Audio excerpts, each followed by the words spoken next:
தினம்தோறும் விளக்கேற்ற நல்ல எண்ணெய் இதயம் நல்லெண்ணெய். இல்லை, தமிழ்நாட்டில் மட்டுமல்ல, இந்திய அளவில் அகில இந்திய அளவில் சென்ட்ரல் கவர்மெண்ட்லேயும் சரி, மாநில அரசுகள்லேயும் சரி,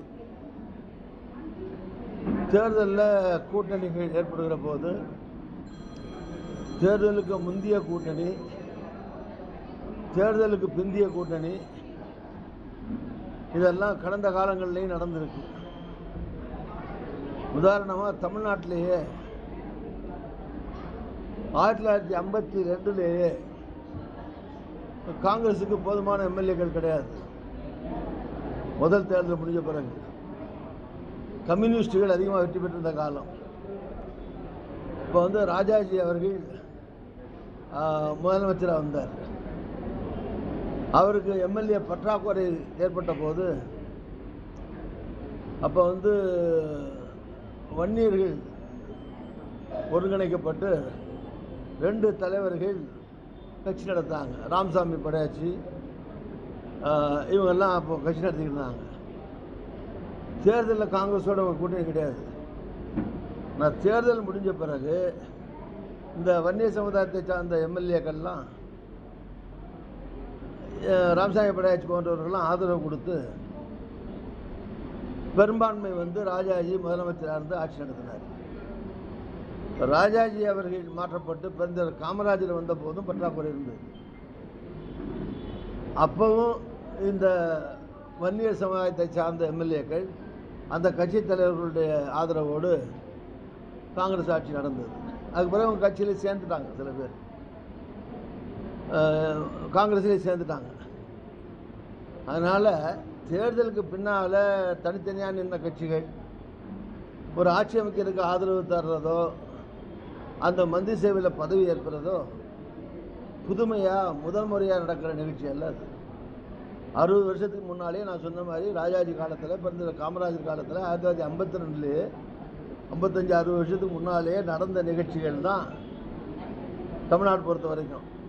இப்போ பல மாநிலங்கள்லையும் எங்கெல்லாம் பிஜேபிக்கு பற்றாக்குறை ஏற்படுதோ அங்கே பல மாநில கட்சிகளை உடைச்சி அவங்க கட்சியில் சேர்த்தோ, தனி கட்சி மாதிரி உட்கார வச்சோ, அவங்களுடைய ஆதரவை பெற்றோ பல மாநிலங்களில் ஆட்சி வந்திருக்கு. இதனால் இது தமிழ்நாட்டில் நடக்காத ஒரு அதிசயம் அல்லது புதுமையான ஒரு சம்பவம் நடந்து போயிடல. தேர்தலுக்கு முன்னால் கூட்டணி போடணும்னு ஒரு கருத்து இருந்தது காங்கிரஸுக்குள்ளே, வேண்டான்னு ஒரு கருத்து இருந்தது, திமுகவோட இருக்கணும்னு ஒரு கருத்து இருந்தது. ஸோ அப்போது இருந்த பெரும்பான்மை முடிவின்படி திமுகவிலே தொடர்றது அப்படிங்கிற முடிவோடு எல்லா கட்சிகளும், இந்த கூட்டம் இருக்கிற பொது உடைமை கட்சிகளாக இருக்கட்டும், பிசிகாவாக இருக்கட்டும், முஸ்லீம் லீக்காக இருக்கட்டும், இந்த மாதிரி எல்லா கட்சிகளும் காங்கிரஸ் உள்பட எல்லா கட்சியும் சேர்ந்து ஒரே அணியில் திமுக 2 போட்டிட்டோம். அதுக்கு பிறகு தாவேகாவுக்கு பற்றாக்குறை அந்த மாதிரி 107 இடம் தான் இருக்குன்னு வந்த பிறகு காங்கிரஸ் ஆதரவு கொடுக்கறதுன்னு முடிவு பண்ணி ஆதரவு கொடுத்தது. அதைத் தொடர்ந்து மற்ற அந்த கூட்டணியில் இருந்த மற்ற கட்சிகளும் ஆதரவு கொடுத்தார்கள். சில பேர் அமைச்சர்கள் இடம்பெற்றிருக்கிறார்கள், சில பேர் அமைச்சர்கள் இடம்பெறல.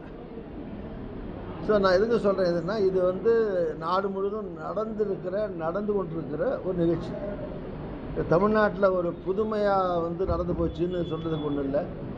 இதை விமர்சனம் பண்ணுறதுக்கு துரோகம், அது இது, ஒருத்தர் ஏமாற்றிட்டீங்க, துரோகம் பண்ணிட்டீங்கன்னு ஒரு நடக்காத ஒரு அசம்பாவிதம் தமிழ்நாட்டில் நடந்து போன மாதிரியும் இதை ஒருத்தர் திட்டிகிட்டு இருக்கிறதுல அர்த்தம் கிடையாது.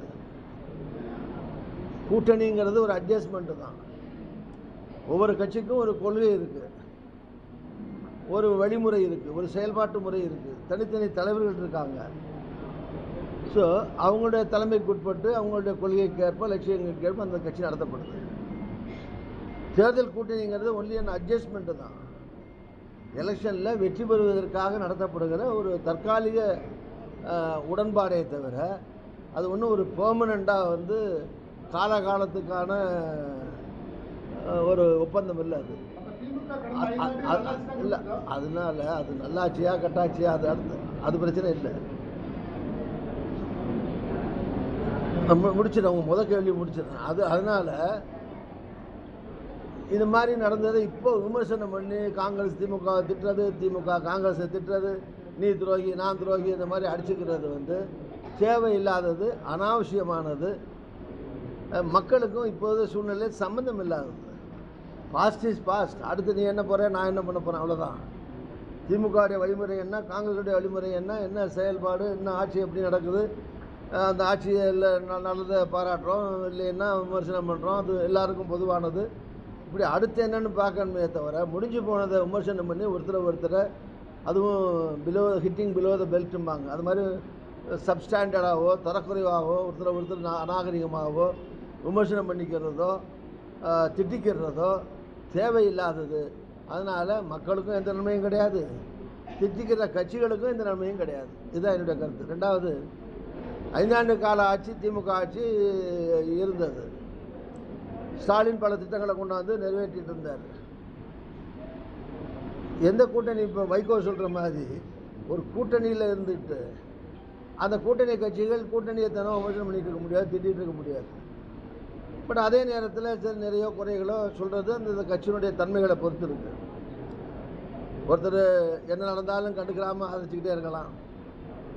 ஒருத்தர் சில குறைபாடுகள் இருக்கும்போது விமர்சனம் பண்ணுற சூழ்நிலையில் தலைவரோ கட்சியோ இருக்கலாம். இது டிபெண்ட்ஸ், அந்த தலைவருடைய திறமை தகுதி அந்த கட்சியினுடைய நிலைகளை பொறுத்து இருக்கிறது. எல்லா கட்சியும் ஒரே ஸ்டாண்டில் இருக்க மாட்டாங்க. செகண்டு. ரெண்டாவது, நல்லாட்சியா கெட்டாட்சியான்னு இல்லை, ஆட்சி மாற்றங்கிறது அந்த ஆட்சி வேணான்னு தானே என்ன ஆட்சி மக்கள் கொண்டாடுறாங்க. அப்புறம் நான் சர்டிஃபிகேட் ஏன்ட்ட கேட்டு நீங்கள் என்ன பண்ணுறது? 5 வருஷம் நல்ல ஆட்சி நடந்தது, நான் சர்டிஃபிகேட் கொடுத்து என்ன பண்ணுறது? அந்த ஆட்சி வானானு தானே திரு விஜய் அவருடைய தலைமையில் தாவேகாவை மக்கள் வெற்றி பெற வைத்திருக்கிறது. போன ஆட்சி வேண்டாம், இந்த ஆட்சி வரட்டும், அந்த முதலமைச்சர் வேண்டாம், விஜய் முதலமைச்சர் வரட்டும் தானே மக்களே ஓட்டு போட்டிருக்காங்க.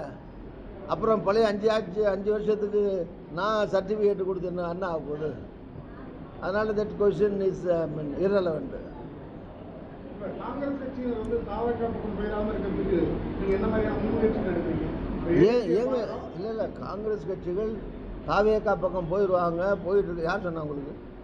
அதுக்கு தடுப்பு என்ன? காங்கிரஸ் கட்சியில் இருக்கவங்க காங்கிரஸ் தான் இருப்பாங்க, அந்தந்த கட்சியில் இருக்கவங்க அந்தந்த கட்சியில் இருக்காங்க. ஒரு சில பேர் அங்கே மாறலாம், போகலாம், வரலாம். அதுக்கு என்ன தடுப்பணையாக கட்ட முடியும்? முதல்லையே அந்தந்த கட்சியில் வந்து அந்தந்த கட்சியில் இருக்கிறவங்க கொள்கைகள் தலைமையை ஏற்று தான் இருக்காங்க. அதனால் அந்த பிரச்சனை கிடையாது. காங்கிரஸில் வந்து தடுப்பணை கட்டி தான் தடுக்க வேண்டுங்கிற கட்டாயம் அவசியம் ஒன்றும் இல்லை. இப்போ அடுத்து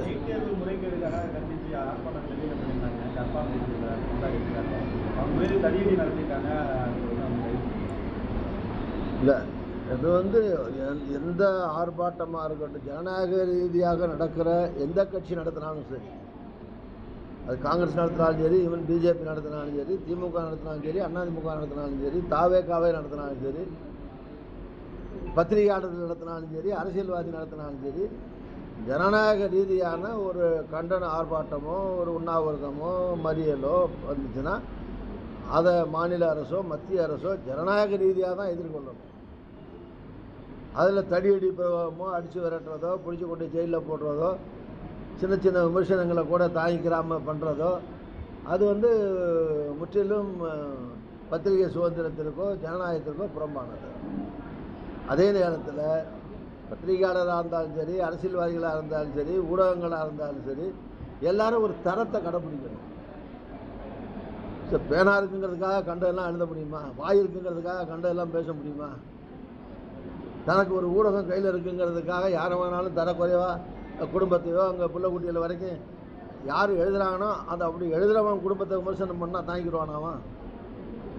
மற்ற குடும்பத்தையோ பொம்பளையோ பிள்ளைகளையோ வீட்டையோ யாரை பற்றி தரக்குறைவாக எழுதுகிற ஒருத்தர் அவர் வீட்டில் பெண்டு பிள்ளைகளையோ அக்கா தங்கச்சியவோ மனைவியோ தரக்குறைவாக விமர்சனம் பண்ணால் அப்படி எழுதுகிறார் தாங்கிடுவாரா? அந்த சுய பரிசோதனை இருக்கணும்.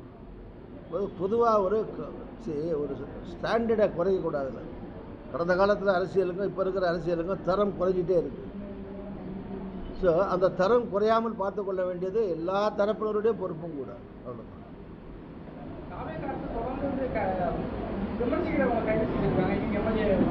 இல்லை, முதல்ல சொன்ன பதிலுக்குள்ளே அதெல்லாம் அடக்கம் இருக்கு. ஜனநாயக ரீதியாக தான்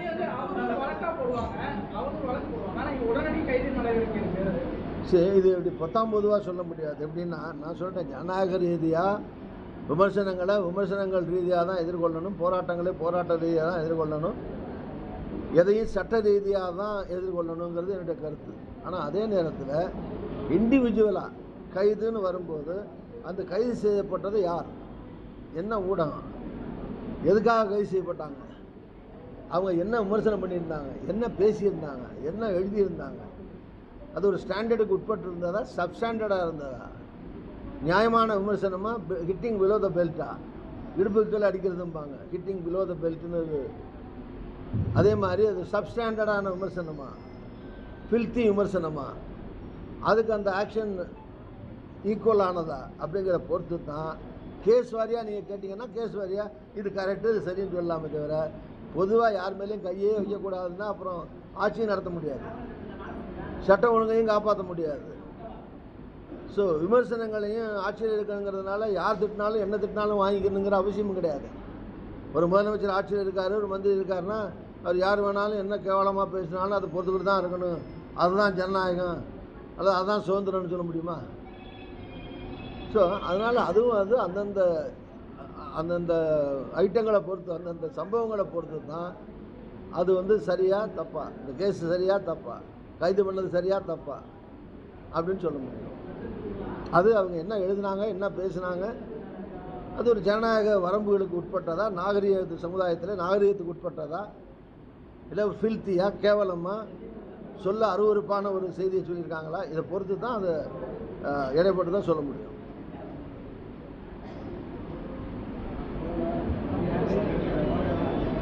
வேறு பொதுவாக பார்த்தீங்கன்னா ஆட்சியில் வந்து விஜய் அவர்கள் ஆட்சிக்கு வர நாங்கள் கூட்டணியில் இருந்தோமா இல்லையாங்கிறதெல்லாம் பிரச்சனை. ஆனால் அவர் கொடுத்த வாக்குறுதிகள் பல தேர்தல் வாக்குறுதிகள் கொடுத்துருக்காரு, சிலவற்றை நிறைவேற்ற ஆரம்பிச்சிருக்காரு, சிலவற்றை பாதி நிறைவேற்றியிருக்காரு. இப்போ பட்ஜெட் வரப்போகுது, பட்ஜெட்டில் பல அறிவிப்புகள் வந்து நடைமுறைக்கு வரலான்னு எல்லாம் மக்கள் எதிர்பார்க்குறாங்க, இல்லை நாம் எல்லாம் எதிர்பார்க்குறோம். கொடுத்த வாக்குறுதிகளில் பலவற்றை தேர்தல் இந்த பட்ஜெட் மூலமாக நிறைவேற்ற முயற்சிப்பார்கள் அப்படிங்கிற எதிர்பார்ப்பு இருக்கிறது. இப்போ இதை தாண்டி இன்னொன்று நடைமுறையில் சட்டம் ஒழுங்கு, ஊழல், இதை குறைக்கிறதுல இந்த அரசாங்கம் நடவடிக்கை எடுத்திருக்காருன்னா கண்டிப்பாக நடவடிக்கை எடுத்திருக்காரு. உதாரணமாக 1-2 சொல்லணும்னா, இப்போ பத்திரப்பதிவு, இப்போ யாராவது போனாங்கன்னா பத்திரப்பதிவுன்னா போனால் அங்கே ஒரு ஆள் போட்டு வசூல் பண்ணது, இந்த மாதிரி இந்த நிலைமைகள்லாம் மாறி லஞ்சம் இல்லாமல் பத்திரப்பதிவுகள் நடக்கிறது. இது மாதிரி சில துறைகளில் டிரான்ஸ்ஃபர், போஸ்டிங்ஸ், இந்த மாதிரி சில விஷயங்களில் தலையீடுகள், பொதுவாக சிபாரிசு போய் சொன்னால் வேண்டியவங்களே வேண்டிய இடத்துக்கு மாற்றுறது, வேண்டாத இடத்துக்கு மாற்றுறது, இந்த மாதிரி இல்லாமல் ஒரு கமிட்டி மூலமாக டிரான்ஸ்ஃபர் போஸ்டிங் பண்ணுறது, பணம் வாங்காமல் ஊழல் இல்லாமல் பண்ணுறது, இந்த மாதிரி சில துறைகளில் கொஞ்சம் கொஞ்சமாக அமுல்படுத்தப்பட்டு வருகிறது. மக்கள் மகிழ்ச்சியாக இருக்காங்க, ஊழல் இல்லாமல் நடக்குது. இப்போ ஹவுசிங் வீடு கட்டுறீங்க, இப்போ திருச்சியாக இருக்கட்டும் சென்னையாக இருக்கட்டும், அங்கெல்லாம் அப்ளை பண்ணால், ஆன்லைனில் அப்ளை பண்ணால் அவங்களுக்கான பெர்மிஷன்ஸ் எல்லாம் வந்துடுது. அதுக்கு 1 லட்சம் 2 லட்சம் 5 லட்சம் இந்த மாதிரி காசு வாங்கிட்டு இருந்தனால கிடையாது. இந்த மாதிரி எல்லாத்துலேயும் சொல்ல மாட்டேன், ஒரு சில இலாக்காக்களில் முறையாக அமுல்படுத்தப்பட்டு லஞ்ச லாவண்யம் ஊழல் அழிக்கப்பட்டிருக்கு, குறைக்கப்பட்டதுன்னு கூட சொல்ல மாட்டேங்க, அழிக்கப்பட்டிருக்கிறது சில விஷயங்களில். எல்லாம் பாராட்டக்கூடிய விஷயம். இது மாதிரி மற்ற விஷயங்கள்லையும் அரசாங்கம் கொஞ்சம் கொஞ்சமாக நடைமுறைப்படுத்தி என்ன தேர்தல் காலத்து வாக்குறுதிகள் என்னவோ அவற்றை எல்லாம் இந்த அரசு நிறைவேற்றும் என்று எதிர்பார்ப்போம், நம்புவோம். பட்ஜெட் வரப்போகுது, பட்ஜெட்டில் வாக்குறுதிகள் பல நிறைவேற்றப்படும் என்று எதிர்பார்ப்போம்.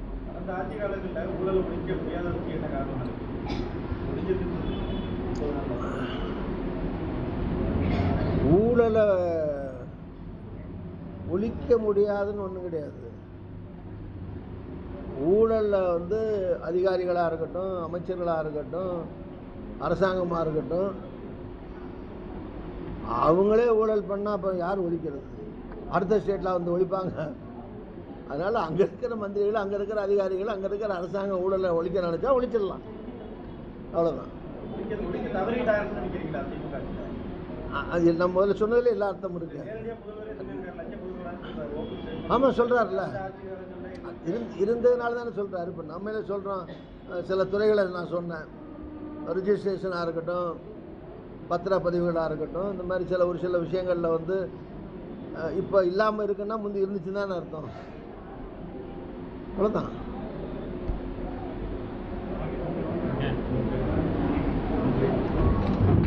தேசிய அளவில் கலைத்துறைக்கு அது பர்டிகுலராக சினிமாவுக்கான தேசிய அளவிலான விருதுகள் நடிகர் திரு தனுஷ் அவர்கள் உள்ளிட்ட நடிகர் நடிகையர் இயக்குநர்கள் ஆகியோருக்கு இந்திய அளவிலே சிறந்த விருதும் தமிழ்நாட்டுக்கு ஸ்பெஷல் தமிழ்நாடு அளவிலான மாநில மொழிகளுக்கான விருதும் தமிழ்நாட்டு கலைஞர்களுக்கு கிடைத்திருப்பது தமிழ்நாட்டுக்கு பெருமை. தனுஷ் உள்ளிட்ட இயக்குநர்கள் கலைஞர்கள் அனைவருக்கும் காங்கிரஸ் சார்பில் நம்ம அனைவரின் சார்பில் அவர்களை பாராட்டுவோம், வாழ்த்துவோம். கலை, சினிமா இதெல்லாம் காக்கப்பட வேண்டியது. இதெல்லாம் கலாச்சாரத்தின் கண்ணாடிகள், பிரதிபலிப்புகள், பண்பாட்டினுடைய மறுபக்கம். ஸோ இதெல்லாம் காப்பாற்றப்படுவது, அதில் சிறந்த விருதுகள் பெறுவது என்பது தமிழ்நாட்டு கலைத்துறைக்கும் தமிழ்நாட்டு கலைஞர்களுக்கும் பெருமை சேர்க்கக்கூடியது, தமிழ்நாட்டுக்கு பெருமை தரக்கூடியது. அவர்களுக்கெல்லாம் பாராட்டுக்களை, வாழ்த்துக்களை தெரிவித்துக் கொள்கிறேன். குறிப்பாக நண்பர் தனுஷ் மற்றும் நண்பர்கள் எல்லாரும், எல்லா இயக்குநர்கள் எல்லாரும். இன்னைக்கு காமராஜருடைய ஒரு வார காலமாக காமராஜர் பிறந்தநாள் விழா கொண்டாடப்படுது. அதனுடைய நிறைவு கட்டமாக திருச்சி மாவட்டத்தின் சார்பில் இன்றைக்கி நேற்று காலையில் நான், நண்பர் சிதம்பரம், மாணிக் தாக்கூர் அவர்களுடைய தலைமையில் காலையில் மதுரையில் சிறப்பான நிகழ்ச்சி நடந்தது. புதுக்கோட்டை மாவட்டத்தின் சார்பில் பெனட் அந்தோன்ராஜ் நேற்று புதுக்கோட்டை மாவட்டத்தில் நிகழ்ச்சி ஏற்பாடு செய்திருந்தார். இப்போ நெக்ஸ்ட் இந்த மாவட்ட தலைவர் இந்த மாவட்டத்தின் சார்பில் இங்கே நிகழ்ச்சி ஏற்பாடு செய்திருக்காங்க.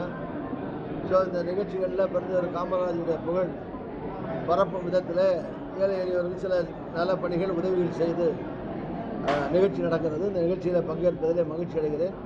பெருந்தவர் காமராஜர் காங்கிரஸுடைய இந்திய ஸ்லோகமாக இருக்கக்கூடிய லஞ்சம் தவிர் நெஞ்சம் நிமிர் என்கிற அந்த ஸ்லோகத்திற்கு உதாரண புருஷனாக தேர்ந்தவர் அமரர் பெருந்தவர் காமராஜர் அவர்கள். அவருடைய புகழ் வாழ்க என போற்றுகிறோம்.